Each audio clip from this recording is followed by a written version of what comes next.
15 seconds. Guidance is internal. 12, 11, 10, 9. Ignition sequence start. 6, 5, 4, 3, 2, 1, 0. All engine running. Liftoff. We have a liftoff. 32 minutes past the hour. Liftoff on Apollo 11.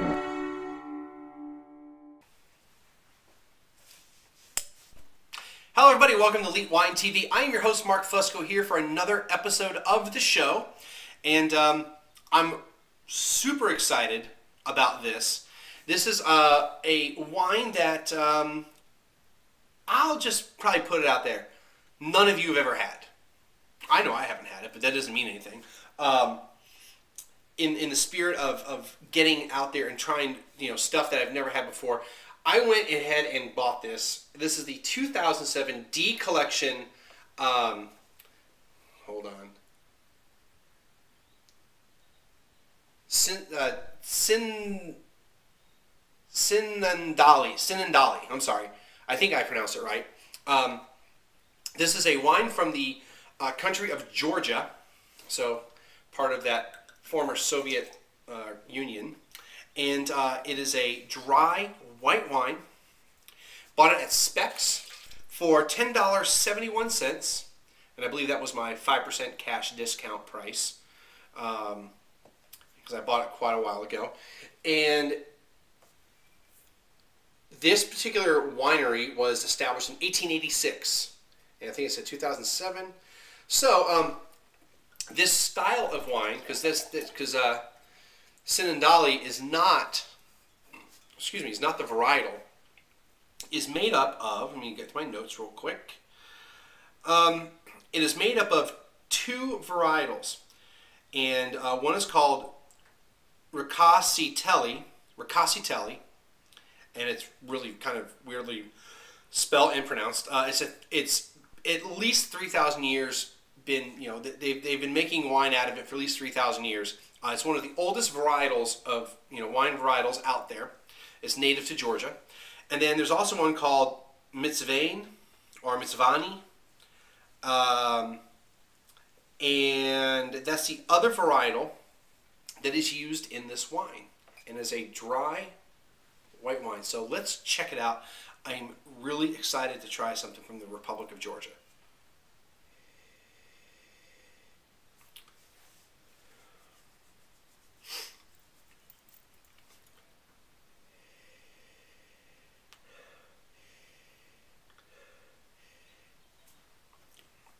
So if I was just given this glass of wine and not told anything, I would think on the nose it would be similar to a Sauvignon Blanc, but I don't get like the cat pee part of that, so I would not necessarily identify as a Sauvignon Blanc, but I get kind of the tropical fruit flavor aromas out of it. Though it's a little, it's a little darker than I would think a Sauvignon Blanc. I would think it would be a darker Sauvignon Blanc that was blended, probably. That maybe Sauvignon Blanc's in it with some other stuff. Interesting, but nothing earth-shattering yet.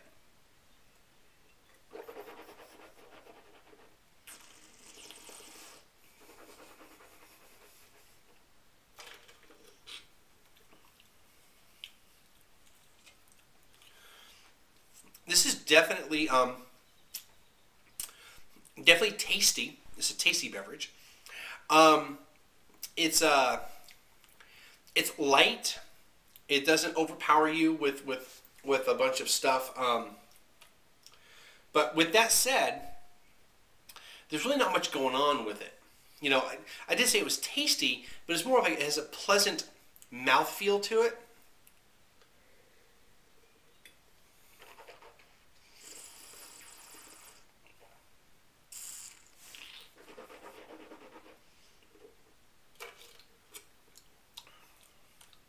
And as I was telling you that, I got this hint of almond, which is very pleasant.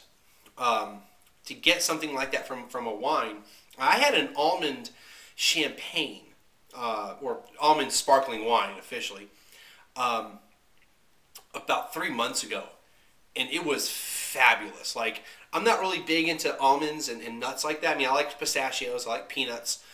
Almonds, you know, I can take them or leave them. So when they told me about it, I was like, I'm probably not going to like it, because they had a raspberry one, and that was like pretty sweet.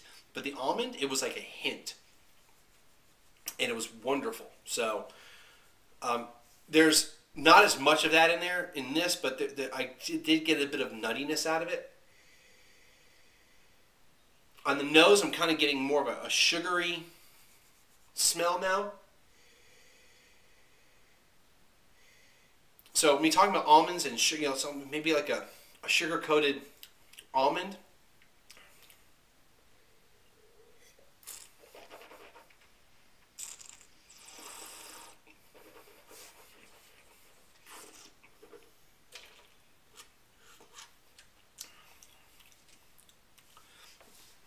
It's got a bit of acidity to it, but it's not. It doesn't kill you. It's also it disappears though pretty quick. It gets kind of watery pretty quick, and then it sits there for a little while, and then I got that almond flavor. So it's kind of like in the middle, it just kind of disappears and becomes like water, and then it's like the water, maybe like the water evaporated, and you get this kind of nuttiness, but it's very, very subtle, and if you're not really paying attention, you would miss it. Like if you were like drinking this with a bunch of people, you're just drinking, you like, oh, it's you know, liquid, it's alcohol-y, it's not harsh tasting, and you would probably completely miss the nuttiness out of it. Now I'm getting kind of a caramelized aroma.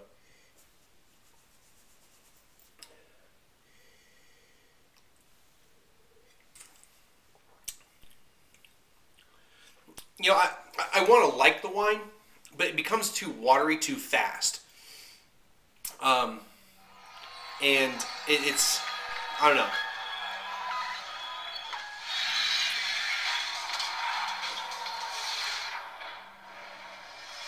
This is SportsCenter. Find out SportsCenter right now. Yeah, I got a SportsCenter ringtone. Anyway, turn that off. Point-wise, score-wise, I don't want to give it a bad score or an under 80-point score, because I could see this kind of being a total personal preference. I can see people really liking this because it's easy drinking, and if you chill it, it's probably going to taste a little bit better. Maybe the almonds might actually come through a little bit, or the nuttiness might come through a little bit more, which I don't know if it would or not. But and they might think it's like a mid-80s, but I'm going to give it an 80. There's nothing wrong with the wine. Okay, it's not a bad wine. It seems like it's made fairly well. I just don't. It just doesn't rock my socks. I just want to see if there's anything here. For 3 years, it matures in oak barrels. Wine has a pale straw color. A fine fruity bouquet. A mild and delicate taste goes well with fish, mushrooms, and cheese.